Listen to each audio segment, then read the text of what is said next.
नमस्कार दोस्तों, हम इस वीडियो में पढ़ने वाले हैं aggregate related to national income.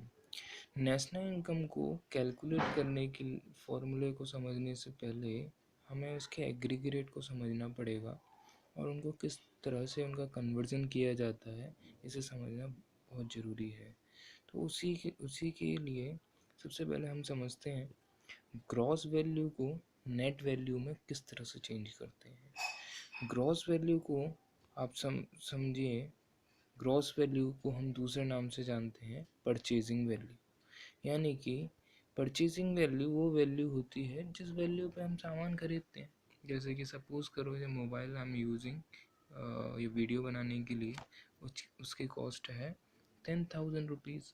10,000 rupees में मैं परचेज़ करके आया, लेकिन वियरिंग अब मैं इसका यूज़ कर रहा हूँ, इसमें जो टूट फूट हुई वियरिंग टीयरिंग की वजह से या फिर ऑब्सोलेशन की वजह से, नए नए इन्वेंशन होने की वजह से जो इसकी वैल्यू में फॉल आया। अब मैं इसको सेल करने जाऊँगा तो इसकी वैल्यू 10,000 नहीं रहेगी, 10,000 से कम हो जाएगी, जिसे जो इसकी वैल्यू में कमी आई जो हम उसको बोलते हैं हम डेप्रिसिएशन। अगर हम ग्रॉस वैल्यू में से डेप्रिसिएशन को माइनस कर देंगे तो हमारा निकल जाता है नेट वैल्यू, यानी कि एक्चुअल वैल्यू। और नेट वैल्यू अगर हमें दे रखी है और हमें ग्रॉस वैल्यू में चेंज करना है तो उसमें हम प्लस कर देते हैं डेप्रिसिएशन। और डेप्रिसिएशन का दूसरा नाम है कंजप्शन ऑफ फिक्स कैपिटल। इसके बाद में दूसरा एक हमें समझना है डोमेस्टिक को नेशनल में चेंज करने के लिए क्या करते हैं। डोमेस्टिक को नेशनल में चेंज करने के लिए हम प्लस कर देते हैं इसमें NFIA, और नेशनल को डोमेस्टिक में चेंज करने के लिए माइनस कर देते हैं NFIA। अब डोमेस्टिक का मतलब हो गया जो भी चीज़ हमने, जो भी इनकम जो हमारे डोमेस्टिक लेवल पे हुई है, और नेशनल का मतलब जो हमने यहाँ से अर्न की और बाहर से अर्न करी है, दोनों को उसको बोलेंगे हम नेशनल। तो NFIA का मतलब होता है net factor income from abroad. जो पैसा हमने अपने विदेशों से, बाहर से, अब्रॉड से जो पैसा कमाया है उसे हम बोलेंगे net factor income from abroad. कभी भी हमें नेट वैल्यू नहीं दे रखी होती है क्वेश्चन में, हमें नेट वैल्यू निकालनी होती है, जिसको निकालने का फॉर्मूला होता है income from abroad minus income paid to abroad. इस तरीके से NFIA निकल जाता है। इसके बाद में थर्ड हमारा जो आता है वो है मार्केट प्राइस को चेंज करना फैक्ट्री कॉस्ट में, और फैक्ट्री कॉस्ट को चेंज करना मार्केट प्राइस में। अब फैक्टर कॉस्ट को हम इस तरह समझ सकते हैं कि कोई चीज़ फैक्ट्री में बनाई जा रही है, उस टाइम पे जो हमारा कॉस्ट लग रही है उसे हम फैक्टर कॉस्ट मान लेते हैं।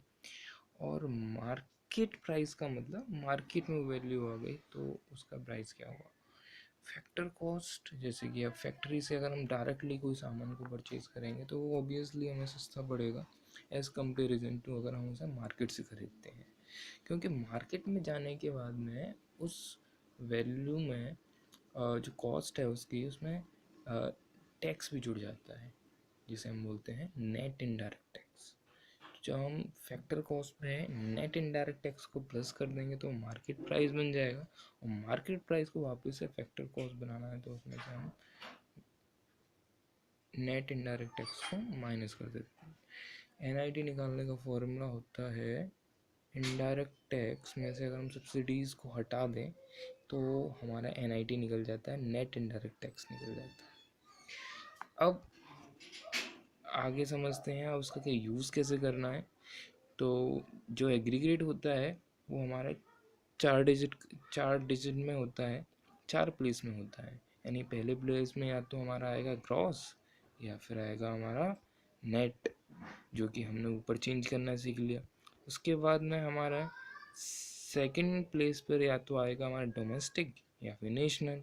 डोमेस्टिक आएगा तो हम ठीक है, और थर्ड प्लेस हमारा फिक्स रहता है प्रोडक्ट के लिए, तो उसमें तो कोई दिक्कत नहीं है। उसके बाद में फोर्थ प्लेस पे या तो MP आएगा या फिर फैक्टर कॉस्ट आएगा, वो हम कन्वर्ट कर ही लेंगे। जैसे कि मेरे को हमें GDP MP दे रखा है, कन्वर्ट करना है हमें NNPFC को हम नेशनल इनकम के नाम से भी जानते हैं, हमें उसमें कन्वर्ट करना है। तो किस तरह से करेंगे, हमारे पास हमें जीडीपीएमपी दे रखा है और एनएनपीएफसी निकालना है। तो जो भी हमें निकालना है उसे तो लेफ्ट हैंड में लिख लेंगे, जिसकी वैल्यू हमें दे रखी है उसे राइट हैंड में लिख लेंगे। अब जैसे यानी कि हमारे पास में ग्रॉस वैल्यू जी हमें दे रखा है, यानी ग्रॉस वैल्यू हमारे पास में है, हमें जो निकालनी है वो नेट वैल्यू निकालनी है। तो वही हमें ग्रॉस को नेट में चेंज करने के लिए क्या करना पड़ेगा, माइनस डेप्रिसिएशन करना पड़ेगा। तो हम इसमें क्या करेंगे, माइनस टैब लिख देंगे। उसके बाद में डोमेस्टिक हमें दे रखा है, नेशनल में चेंज करना है, तो हम क्या करेंगे, डोमेस्टिक हमें दे रखा है तो हमें नेशनल में चेंज करने के लिए प्लस कर देंगे उसमें NFIA को। फिर उसके बाद में हमें मार्केट प्राइस दे रखा है, फैक्टर कॉस्ट फैक्ट्री की प्राइस चाहिए तो टैक्स हमें हटाना पड़ेगा, तो हम माइनस कर देंगे NIT और इस तरह से हमारा फॉर्मूला बन जाएगा NNPFC का, जो हमें GDPMP दे रखा है। इसी तरीके से आप भी मुझे निकाल कर दिखाइए, GNPFC दे रखा है, GNPFC आपको निकालना है, GDPMP दे रखा है, तो क्या फॉर्मूला बनेगा। Thank you.